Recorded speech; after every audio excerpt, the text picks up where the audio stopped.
வணக்கம் சார். வணக்கம். உலகமெங்கும் வாழும் புதுயுகம் தொலைக்காட்சி நேயர்களுக்கு என் உள்ளம் கனிந்த பணிவான காலை வணக்கத்தை உரிதாக்கி மகிழ்கின்றேன். சார், உத்தியோகம் புருஷ லட்சணம் அப்படின்னு சொல்றாங்க சார். ஆனா வேலையை பொறுத்த மட்டிலும் பாத்தீங்கன்னாக்கா பல பேருடைய மனதுல என்ன இருக்குன்னா, இப்ப பிரைவேட் வேலை அப்படின்னாக்கா அது வந்து நிரந்தரமானது கிடையாது. கவர்மெண்ட் வேலைனாக்கா ஒரு குறிப்பிட்ட வயது வரைக்கும் யாரும் நம்மள வெளியில போகவே சொல்ல மாட்டாங்க அப்படின்றாங்களே, இது உண்மைதானா? இல்ல இதுலயும் ஜாதகம் தன் வேலையை காண்பிக்குமா? எல்லா வகையிலையும் ஜாதகம் தன் வேலையை காட்டுமா? பிறக்கும் போது அமைய பெற்றிருக்க வேண்டும். இப்போ எல்லாருமே தனியார் நிறுவனத்தில் இருந்தவொடனே ஒரு நாளைக்கு நல்ல சேலரியில் போயிட்டு இருப்பாங்க. திடீர்னு பார்த்தா ஒரு 4-5 வருஷம் கழிச்சு வேலையை விட்டு அவங்களே மேல் அமைப்பிலிருந்து தூக்குறதும் பார்க்கலாம். இல்லை இவர்களே ரிசைன் பண்ணிட்டு வெளியே வர்றதையும் பார்க்கலாம். அதே போன்று அரசு துறை என்று அங்க வைத்து விட்டால் கிட்டத்தட்ட 58 வயது 60 வயது வரலும் நிர்ணயமாக சென்று விடலாம் என்றெல்லாம் இவர்கள் கற்பனை கனவுதான். அது மாதிரி நிரந்தரமாக செல்லுபவர்களே நிறைய பார்க்கலாம். அது மாதிரி வாலண்டரியாக கழுத்தை பிடிச்சி டிஸ்மிஸ் பண்ணக்கூடியவர்களும் அந்த நிலைப்பாடு அங்கே இருக்கும். அப்போ அந்த நிலைப்பாடு அமைப்பு ரீதியாக கடந்த ஒரு 7-8 ஆண்டுகளுக்கு முன்னால் ஒரு அன்பருடைய ஜாதகம் தான் நீங்கள் சொல்லும்போது நினைவுக்கு வருகிறது. ஏராளமான ஜாதகங்களை பார்த்திருக்கிறேன். அந்த அடிப்படையில் அவர் பிறந்திருப்பது, அந்த அன்பர் பிறந்திருப்பது கடகலகன்.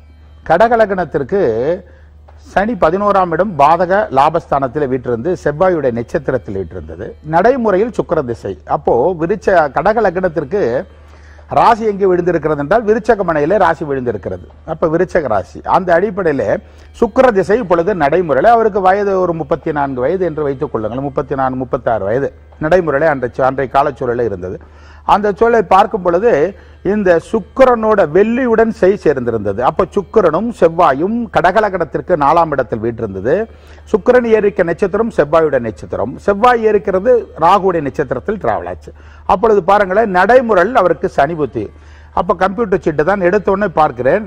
நீங்கள் அரசு துறையில் வேலை பார்த்தாலும் சரி, தனியார் நிர்வாகத்தில் வேலை செய்திருந்தாலும் உங்களை வாலண்டரியா கழுத்தை பிடிச்சி தள்ளிட்டாங்களான்னு கேட்டேன். எடுத்த உடனே முதல் கேள்வி இதுதான். எடுத்தோன்னா வியந்து பார்க்கிறார். என்னையா என்னுடைய ஸ்தான பகன், நான் அப்படி இருந்தேன் இப்படி இருந்தேன், எவ்வளவு பெரிய உயர்ந்த அதிகாரியாக இப்போ உனக்கு போஸ்டிங் இல்லை, வழக்கு வேற தொடர்ந்து இருக்கிறது என்று.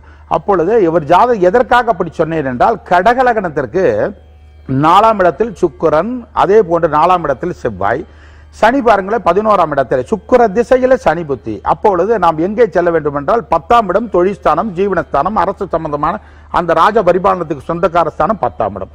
அந்த மேசமனையை கை வைத்து பார்த்தால் மேசத்திற்கு பாதக கர்மாதிபதியா யார் வருவானா, மேச ஸ்தானத்திற்கு பார்த்தால் சனி. அந்த சனி பாருங்களேன் மேச ராசிக்கு 2ஆம் இடத்துல, அப்பொழுது லக்னத்துக்கு 11ஆம் இடம் பாதகத்துல, அது ஒரு மாரக ஸ்தானத்தில் வீற்றிருக்கிறது. அந்த 10ஆம் இடத்துக்கு மாரகம், லக்னத்திற்கு தான் பாரகம். அன்பர்களே, சரத்திற்கு, ஏன்னா ஒவ்வொரு ஸ்தானத்திற்கும் ஒவ்வொரு ஸ்தான பலம் உண்டு. அப்பொழுது 10ஆம் இடத்துக்கு 2ஆம் இடத்திலும் சனி மாரகத்தில் அமர்ந்து சனியை இயக்கக்கூடிய நட்சத்திராதிபதி யார் என்று பார்த்தால் செவ்வாய். அப்பொழுது செவ்வாய் பாருங்களேன் 10ஆம் இடத்திற்கு 2-7 என்று சொல்லக்கூடிய மாரகஸ்தானத்தில் அந்த செவ்வாய் வீட்டிலிருந்து சுக்கிரனோட சுக்கிர திசையில் நடைமுறை. அப்போ அந்த சுக்கிரனும் மாரகஸ்தானத்தில், ஏனால் 10ஆம் இடத்திற்கு மாரகம், கடக லக்னத்திற்கு 4ஆம் இடம் சுகஸ்தானத்திலே சுக்கிரன். அப்பொழுது ஆட்டோமேட்டிக்கா எவ்வளவு பெரிய உயர்ந்த கெஜெட்டட் ஆபீசரா இருந்தாலும் சரி, அரசு துறைகள் அங்க வைக்கக்கூடியவராக இருந்தால் வாலண்டியரா தூக்கி வெளியே போய் ஒண்ணு இவர்கள் எழுதிட்டு வெளியே கொடுத்துட்டு போகணும், இல்ல கழுத்தை பிடிச்சி வெளியே தள்ளிட்டாங்களா, இதுதான் கேள்வி. என்ன வெளியே கழுத்தை பிடிச்சி வெளியே தள்ளிட்டாங்க. அப்ப செய்யாத குற்றம் இங்க கிடையவே கிடையாது. இவர் அரசு துறையில் அங்க வைக்கிறதுக்காக மேல் அமைப்புகள்லாம் வச்சு இவர் ஒவ்வொருத்தரா வேலையில இவரே கொண்டது விட்டு அதுக்குண்டான லஞ்ச லாபங்கள் வாங்கியிருக்கிறார். அப்ப குற்றங்கள் ஊர்ஜிதப்படுத்தது, நிரூபிக்கப்பட்டது, தண்டனைக்கு உட்பட்டு. அப்பொழுது களியந்து நீங்களான்னு கேட்டேன். அப்ப கிட்டத்தட்ட 72 நாள் உள்ள சிறையில இருந்துட்டு தாயா நேற்று தாயா நான் வர்றேன். அப்போ எந்தெந்த ஸ்தானங்களுக்கு அப்போ அரசு துறை என்றால் நிரந்தரமா? அப்படி எல்லாம் கிடையாது. இல்லாத ஒருவர்களுக்கு வழி சொல்வது எந்த அமைப்புமே நிரந்தரமே கிடையாது.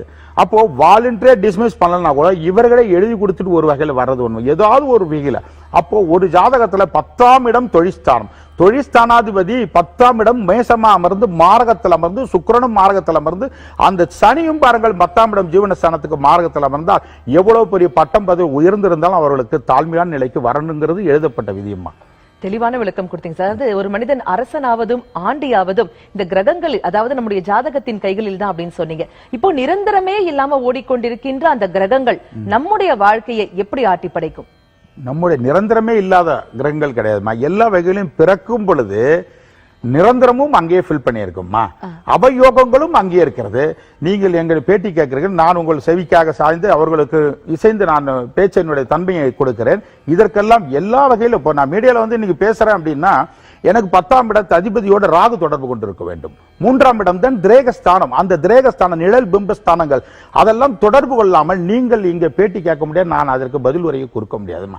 எல்லாத்துக்குமே நீங்க தலையசைக்கிறது, நான் வாய் பேசுறது, வாய் ஜாலக எல்லா அமைப்புகளும் இங்கே எழுதப்பட்டிருக்கிறது ஒழிய கிரகங்கள் தான் 9 கோள்களுடைய அம்சம் தான். அதுதான் ராசி, நவாம்சம், 27 நட்சத்திரங்கள், 108 பாதங்கள், திதி, கரணம், அஷ்டவக்க பிக்ஸ் பண்ணி தான் எல்லாமே வெளியே அனுப்புறோம். எல்லாத்துக்குமே கிரகத்தினுடைய உட்பட்டுத்தனமா நம்ம நடக்கிறோம். எந்த வகையிலும் மாறுதல் வராது.